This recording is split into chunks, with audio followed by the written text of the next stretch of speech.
everybody, it's Tom from GiveMeaning, and today, November 15th, is National Philanthropy Day, an event that celebrates philanthropy across the country. And today, here in Victoria, TELUS has made this the day that they're giving out 20 checks, totaling, I think, over $100,000 to local organizations. And we're hopefully going to get the chance to meet a few of these organizations, learn about how the money is going to be used, and what these organizations also need beyond the money that they receive from TELUS. So let's go inside and see what we can find.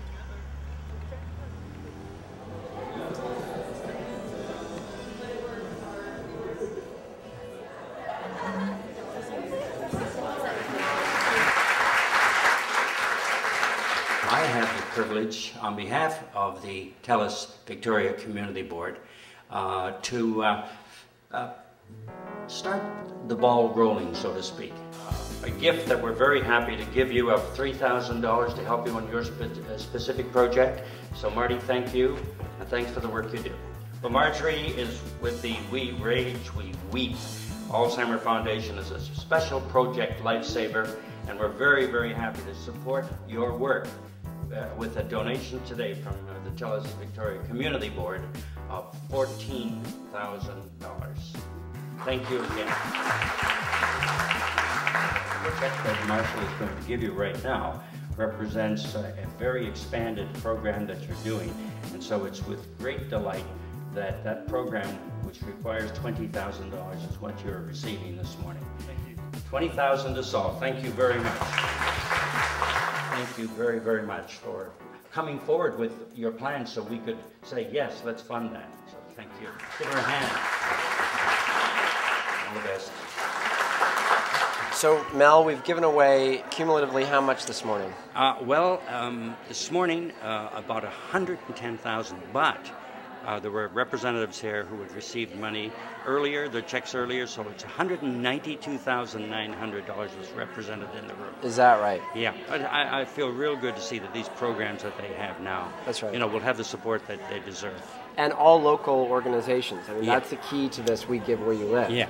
Yeah. And a lot of these organizations are not, they're not national organizations. They don't have the branding and the awareness that others do. Yeah, and you know what? There are organizations that are struggling. I mean, being a community-based organization with volunteers, and maybe if you're lucky, one staff, you need money, and you don't have a big fundraising organization. And so we say, okay, you deserve help. And so that's what we're trying to do, is to make sure those kinds of organizations get support. From TELUS Victoria Community Board, $12,000. Great program.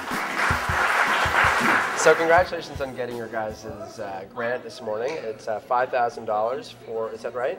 $12,000. $12,000 for Project Respect. Tell me a little bit about the program and how the money will be used.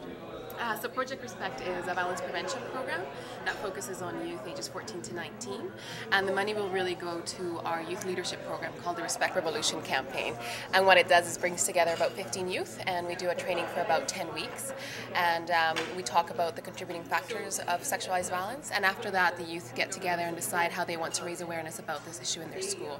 And they can come up with whatever idea they want, and we will support them and help them develop that idea and then put it forward. So that's what this program is going to do. Working with Threshold, and it's our pleasure with a check from TELUS for $14,000. So Threshold Housing is a social housing program for youth aged 16 to 21 who are at risk of homelessness or who are currently homelessness. And in Victoria, and in Canada generally, but particularly in Victoria, the housing vacancy rate is about 4.4% right now. So it's a real issue for pretty much anybody under the age of 24 who's struggling to make ends meet and find a place to have a stable life. So you're providing housing and services there? Yeah, we currently have 2 semi-independent houses. So we have one house for boys and one house for girls. And semi-independent means that it's like a rooming house with supervision through the evening, so that there's a caring adult who's there at the end of the day to just say, hey, how was your day, and what's going on, and do you need to plug into any of the community resources, and just to kind of be present if there's a need. Well, the event is now over. We've heard from just a few of the organizations that have received checks, and I got to tell you, I'm leaving really excited about both the community board and the whole notion of, I mean, obviously a lot of you know that I have a huge passion for Africa, but I'm born in Victoria. And you know, why I started GiveMeaning is that there's 83,000 charities in Canada. And a lot of these organizations are doing the work in their own communities to make their communities better. And the organizations that have received grants today are great examples of that. And so the whole notion of giving where you live and engaging community leaders to make the decisions about which organization should be granted to is, I think, a really clear and strong model for community philanthropy done by companies. And the whole idea around these podcasts is to give exposure to the organizations and the people doing the great work. Call, write in anytime with your ideas of other organizations on Vancouver Island that need this exposure. We'll try and get to each and every one of them over the next couple of months. Start your proposal on the website for something that's local, whether it be somebody that you know whose house is burnt down, whether it be somebody who's sick and needs medical treatment, whether it be an organization that you volunteer with or donate to. We want to see them all, and we want to expose their good work to you, the community at GiveMeaning. Thanks for watching the podcast, and please let us know any comments or suggestions of either organizations or what you'd like to see more of. Thanks very much. Take care.